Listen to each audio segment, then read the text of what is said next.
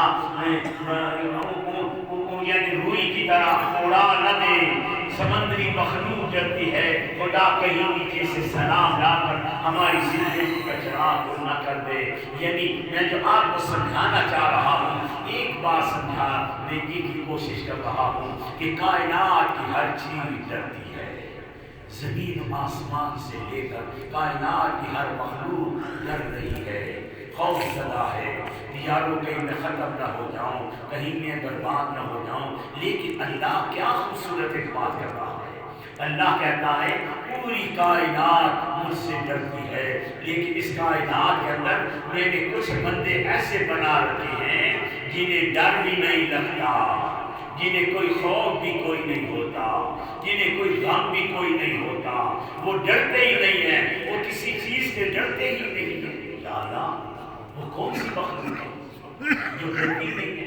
یعنی زمین ڈر رہی ہے، اتنی بڑی زمین ڈر رہی ہے، اتنا بڑا آسمان ڈر گیا، اتنا بڑا سورج ڈر گیا، ستارے ڈر گئے، پہاڑ ڈر گئے، سمندری مخلوق ڈر گئی، ہر چیز ڈر رہی ہے۔ لیکن اللہ کہتا ہے زمین پر میں نے ایک ایسی مخلوق پیدا کر رکھی ہے جسے ڈر بھی نہیں لگتا، جسے کوئی خوف بھی نہیں ہوتا۔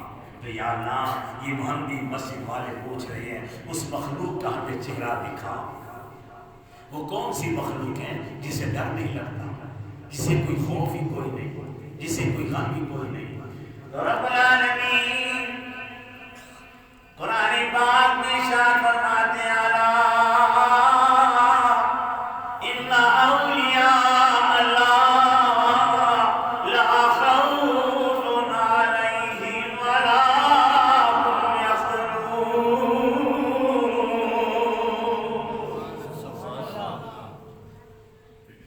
مہندی مسیح والوں سبحان اللہ، اللہ کا قرآن پڑھا جائے، اپنی زبانوں کو آج معطر بنا کے جاؤ، اپنی جھولیوں کو خدا کی رحمت سے بھر کر جاؤ۔ جب اللہ کا قرآن پڑھا جائے اپنی زبان پہ سبحان اللہ کہا کرو، کیونکہ اس سے میرا خدا بھی خوش ہوتا ہے، میرا رسول بھی خوش ہو جاتا ہے۔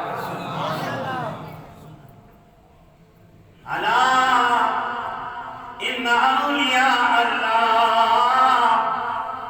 یہ اولیاء اللہ میرے دوست ہیں، انہیں کوئی خوف بھی کوئی نہیں، انہیں کوئی ڈر بھی نہیں لگتا ہے، انہیں کوئی ڈر نہیں۔ یا اللہ یہ دنیا میں کیا کام کرتی ہے، یا اللہ ان کا کیا کام ہے؟ فرمایا کہ یہ میرے وہ ولی ہیں وعباد الرحمن الذین یمشون علی الارض ہونا وَإِذَا خَاطَبَهُمُ الْجَاهِلُونَ قَالُوا سَلَامًا۔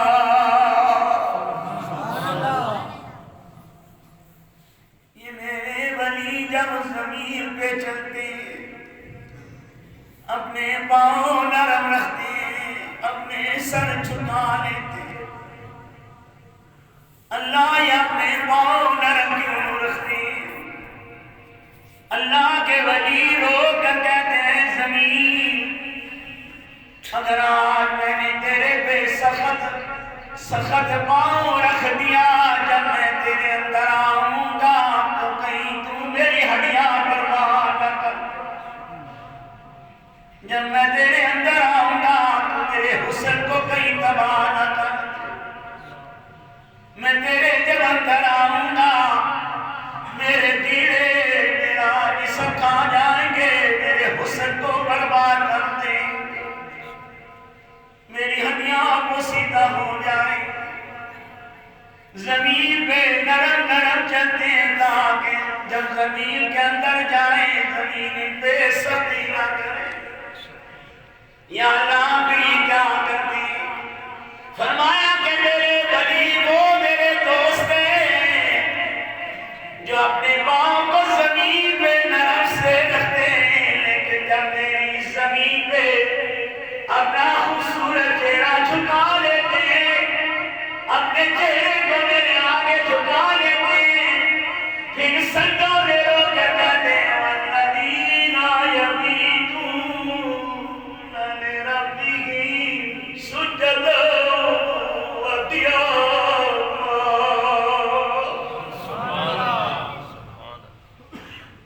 سجدے میں میرے سے روتے،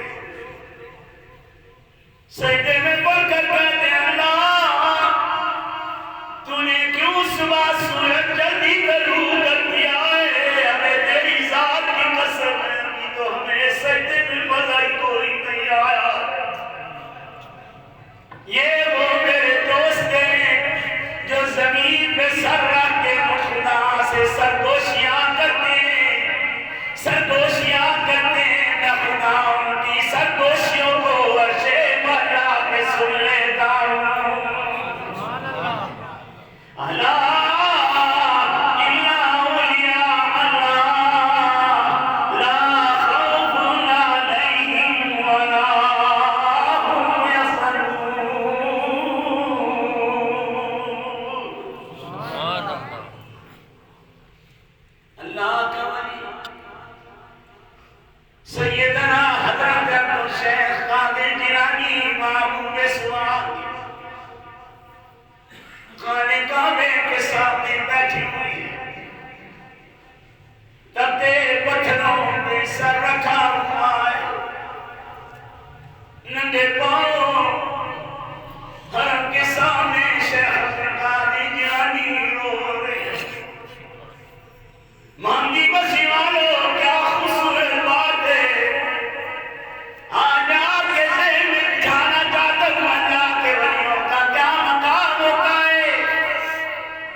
ایک اللہ کے ولی یاد آئی بڑی خوبصورت بات۔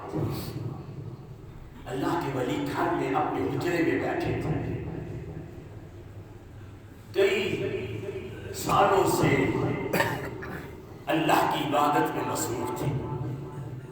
ایک دن دل میں خیال آیا کہ یارو میں ہمیشہ اللہ کی عبادت کرتا ہوں، تہجد بھی پڑھتا ہوں، نمازیں بھی پڑھتا ہوں، عبادتیں بھی کرتا ہوں، قرآن بھی پڑھتا ہوں۔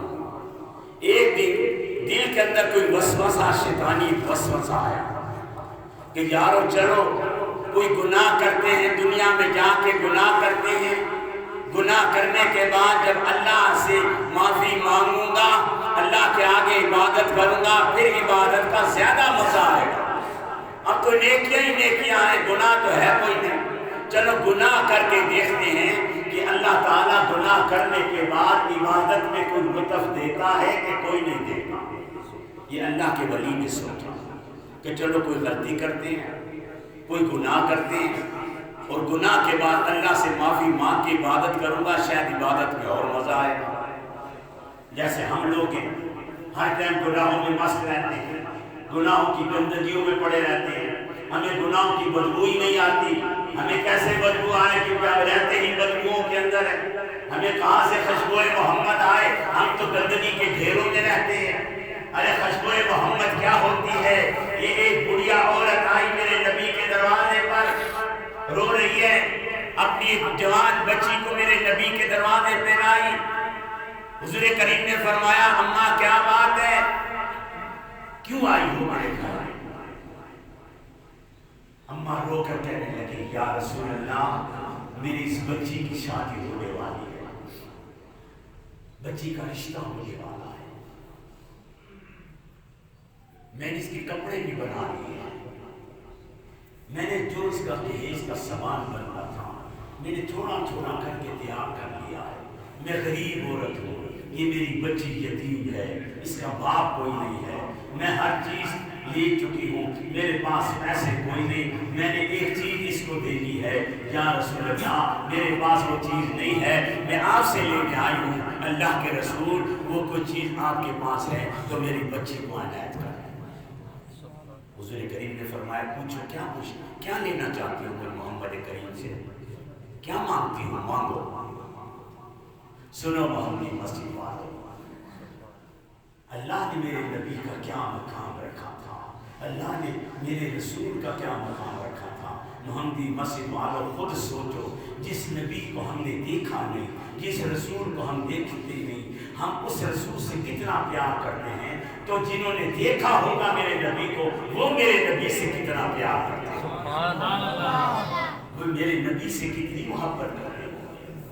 وہ بڑھیا عورت کہنے لگی یا رسول اللہ میں غریب عورت ہوں، میری بچی یتیم ہے، میرے پاس کوئی پیسے نہیں، میں اسے یہ چیز لے کر دینا چاہتی ہوں. حضور کریم نے فرمایا کیا مانگتی ہو مانگو.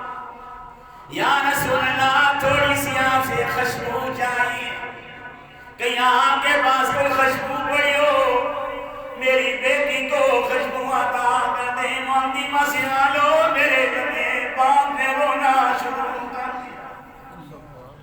حضور کریم نے فرمایا اماں میرے پاس کوئی خوشبو نہیں، میرے پاس کوئی عطر نہیں، میں تیری بیٹی کو کہاں سے خوشبو دوں.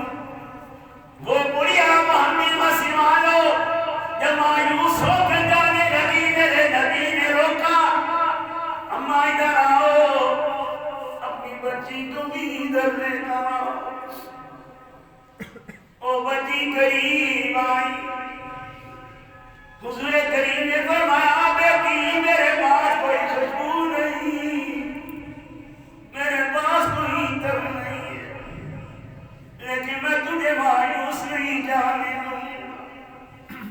اس صحابہ نے دیکھا کہ حضور کریم نے اپنے چہرے مبارک پر ہاتھ پھیرا، جب ہاتھ میں پسینہ آیا وہ پسینے والا ہاتھ میرے نبی نے اس بچی کے سر پہ پھیرتے ہوئے کہا جا بچی جب تک زندہ رہے گی تیرے جسم سے خوشبوئے محمدی آتی رہے گی.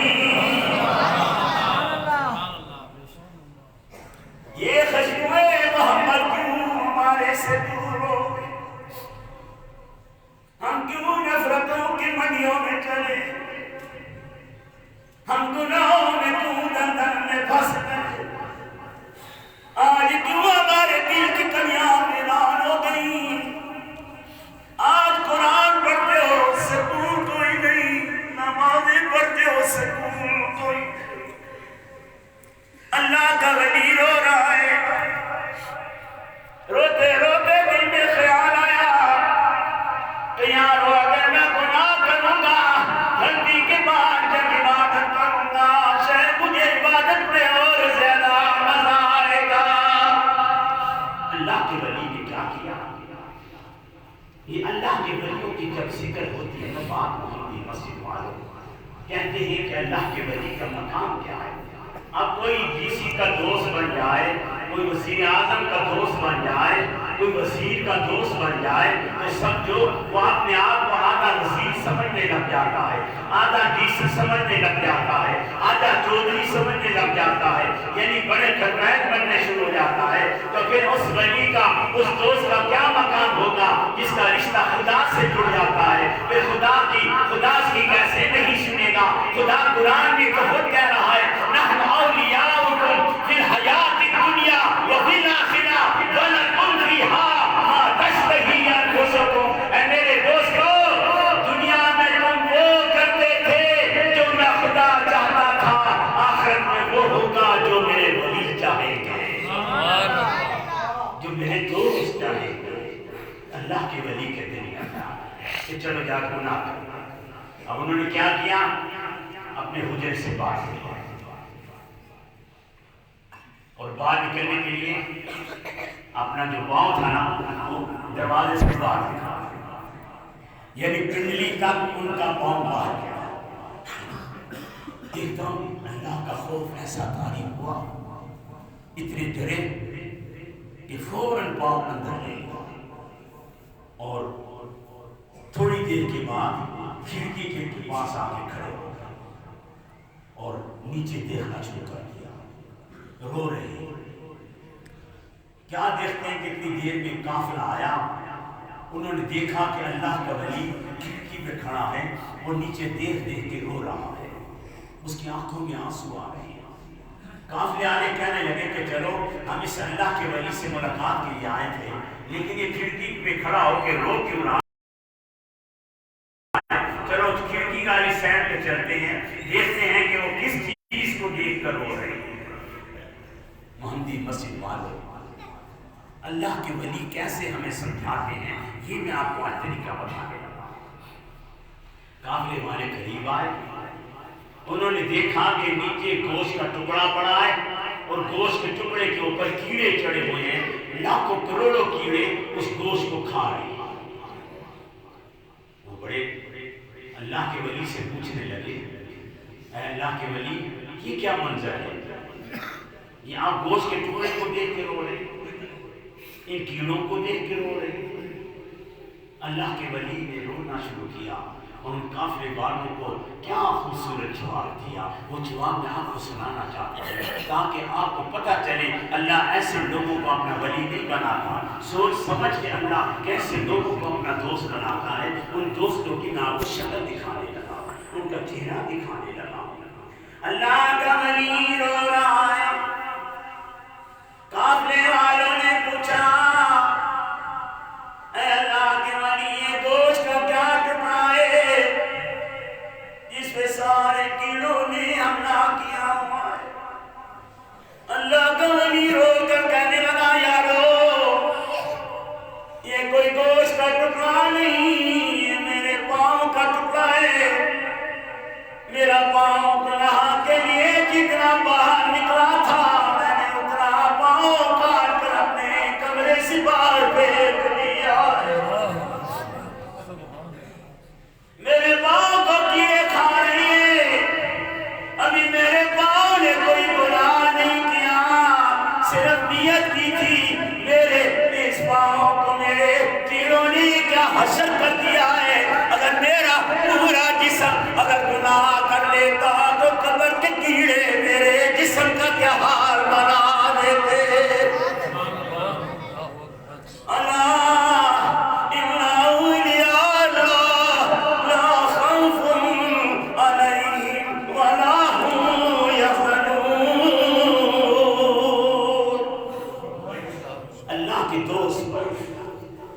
اللہ کے دوست بننے کے لیے جائیداد کی ضرورت نہیں، اللہ کا دوست بننے کے لیے دولت کی ضرورت نہیں، اللہ کا دوست بننے کے لیے کوئی بڑا خرمین بننے کی ضرورت نہیں۔ اللہ کہتا ہے میرا دوست بننا چاہتے ہو تو آؤ میرے نبی کے راستے پہ چلو۔ محمدی مسجد والوں یاد رکھو ولایت جو ہے وہ جائیداد سے نہیں ملا کرتی، میرے نبی کے کردار سے ملا کرتی ہے۔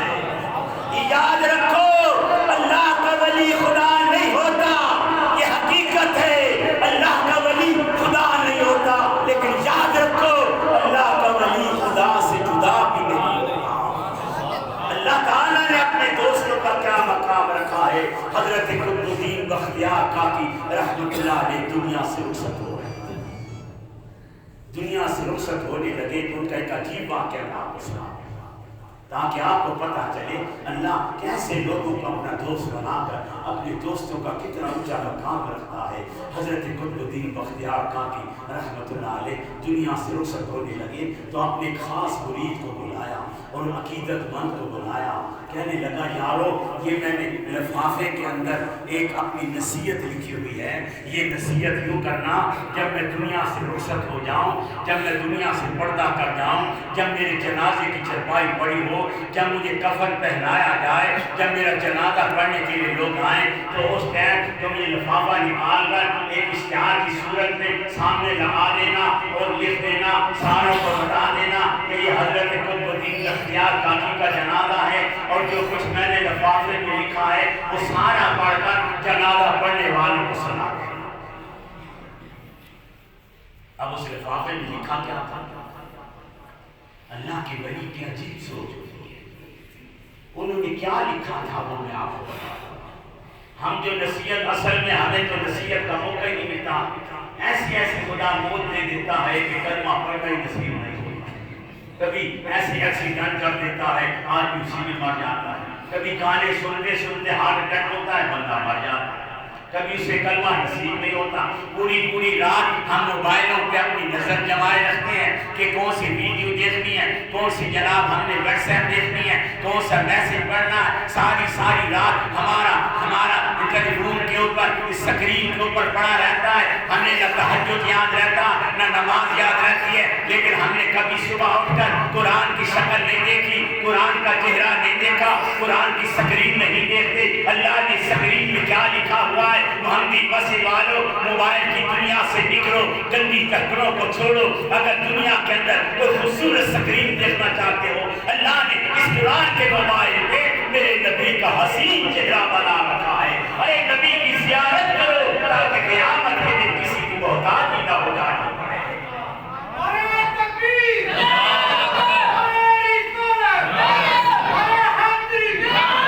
وقت ہو گیا ہے محمدی مسجد والوں, واقعہ تھا, نصیحت تھی, میں وہ نصیحت سنا کے اپنی بات ختم کرتا ہوں. حضرت قطب الدین بختیار کاکی نے لکھا میرا وہ جنازہ پڑھائے جس کی ساری زندگی کبھی تہجد کا نہ ہو. میرا جنازہ وہ پڑھائے جس کی کبھی تقریر اولا فوت نہ ہوئی. میرا جنازہ وہ پڑھائے جس کی عصر کی سنت قرآن نہ ہوئی ہو. اور میرا جنازہ وہ پڑھائے جس کی ساری زندگی کسی نظر نہ پڑی ہو.